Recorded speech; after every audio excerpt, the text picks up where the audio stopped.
দেখেন এই অঙ্কটি 3টি চাকরির পরীক্ষায় এসেছিল। প্রশ্নে বলা আছে কতজন শিশুর মধ্যে কোনো ফল না ভেঙে 115টি কমলা এবং 135টি কলা ভাগ করে দেওয়া যায়। মানে কোনো ফল কি করা যাবে না, ভাঙা যাবে না। আমরা চেষ্টা করব সর্বোচ্চ কতজন শিশুর মধ্যে না ভেঙে এই 115টি কমলা এবং 135টি কলা সমান ভাগে ভাগ করে দিতে পারি। তাহলে দেখেন এখানে সর্বোচ্চ কতজন শিশুর মধ্যে, তাহলে এখানে একটা উদ্দ আছে, এটা কি সর্বোচ্চ কথাটি সর্বোচ্চ।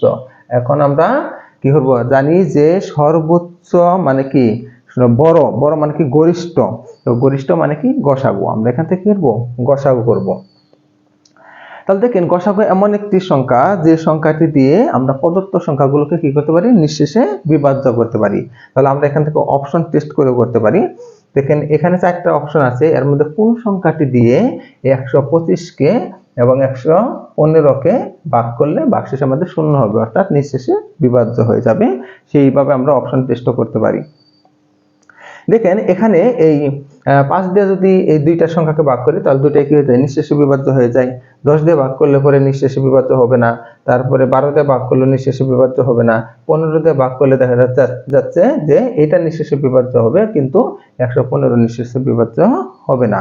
তাহলে যেহেতু এই 5 দিয়ে ভাগ করলে আমাদের নিঃশেষে বিভাজ্য হয়ে যাচ্ছে, তাহলে আমাদের পাশেই হবে কি কাঙ্ক্ষিত উত্তরটি, অর্থাৎ আমরা 5 জন বা শিশুর মধ্যে সমানভাবে ভাগ করে দিতে পারবো। এখন এটা তো গেল অপশন টেস্ট। আসেন এবার আমরা গসাগু বের করি। তাহলে গসাগু বের করব কিভাবে, এখানে 115 আছে ছোট, আর তারপরে হলো কি 135 বড়। তাহলে আমরা এই 115 দিয়ে 135 কে ভাগ করি। দেখেন গসাগু বের করতে আসলে কয়েকটা নিয়ম আছে, আপনার যেটা ভালো লাগে সেটা দিয়ে করবেন। তাহলে এই 115 দিয়ে 135 কে ভাগ করলে এখানে একবার যাবে, তাহলে 115 একে 115। তো এখন আমরা বিয়োগ করব, এখানে 0 আর এখানে হবে 2, এই 20 দিয়ে এখন আবার করে 115 কে ভাগ করব। তো 115 কে ভাগ করলাম, তাহলে 115 এর মধ্যে 20, 5 20 100 আর 6 20 হলো 120। তাহলে আমরা এখানে 5 বার নিব, 5 20 কত হয় 100। এখানে বিয়োগ করলে হবে 15, এই 15 দিয়ে আবার 20 কে ভাগ করব, যতক্ষণ পর্যন্ত আমাদের ভাগশেষ শূন্য না হবে ততক্ষণ আমরা ভাগ করতেই থাকবো।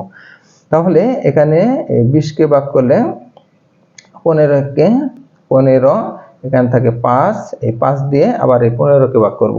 তাহলে এখানে যদি আমরা 5 দিয়ে 15 কে ভাগ করি, 3 5 15, ভাগশেষ কত হলো 0। তাহলে দেখেন এই যে সর্বশেষ 5 দিয়ে ভাগ করলে ভাগশেষ কত আসছে, 0 আসছে।